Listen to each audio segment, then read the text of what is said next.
High, আমি অন্বেষা আবার একটা নতুন ভিডিও নিয়ে চলে এসেছি। ভিডিওটি ছিল দীপাবলির আগের দিনের ভিডিও, মানে আজকে দীপাবলি তার আগের দিনের ভিডিও।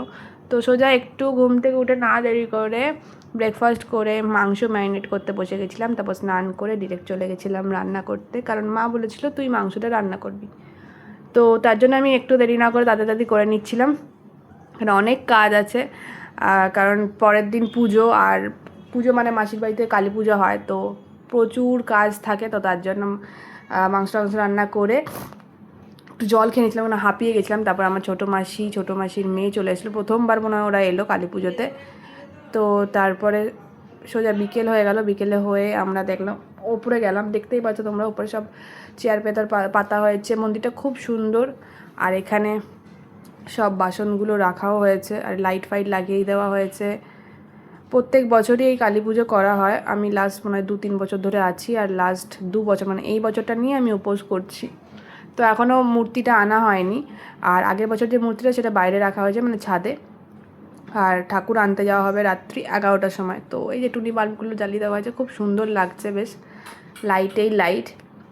তারপরে আমাদের খিদে পেয়ে গেছিলো আমার আর বৃষ্টি মানে আমার ছোটো মাসির মেয়ে। তো সোজা ঝালমুড়ির দোকান আর ঘুগনি নিয়ে এসেছিলাম, দিয়ে খেয়ে দিয়ে আমরা একটু উনো খেলে তারপর আমরা সোজা চলে গেছিলাম ঠাকুর আনতে। যে ঠাকুরের মুকুট টুকুট এগুলো ওখানেই লাগিয়ে দেওয়া হয়।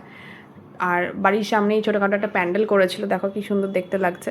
তো আমরা সোজা ঠাকুর আনতে চললাম। প্রত্যেক বছরই আমি ঠাকুর আনতে যাই, বেশ ভালো লাগে। বায়না না দিতে গেলেও ঠাকুর আনতে যাই।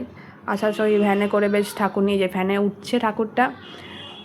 আগের বছর আমি শেয়ার করেছিলাম ইউটিউবে, বাট এবারে মিনি ব্লগ হিসেবে আমি ফেসবুক আর ইউটিউবের শর্টসেও দেবো। তো তার জন্য আমরা এখন এই যে ঠাকুর নিয়ে চলে এসেছি, আর এই এখন ঠাকুরকে ঢোকানো হবে। আর পাশেই আমাদের মিষ্টির দোকান আছে, তো তার জন্য ওই মিষ্টির দোকানটা আমাদের নয়।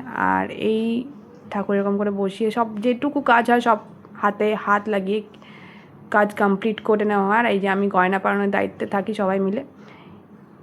এবার আজকে কি হচ্ছে সেটা তোমরা দেখাবো, মানে কালী পুজোর দিন কি হচ্ছে সেটা আমরা দেখাবো।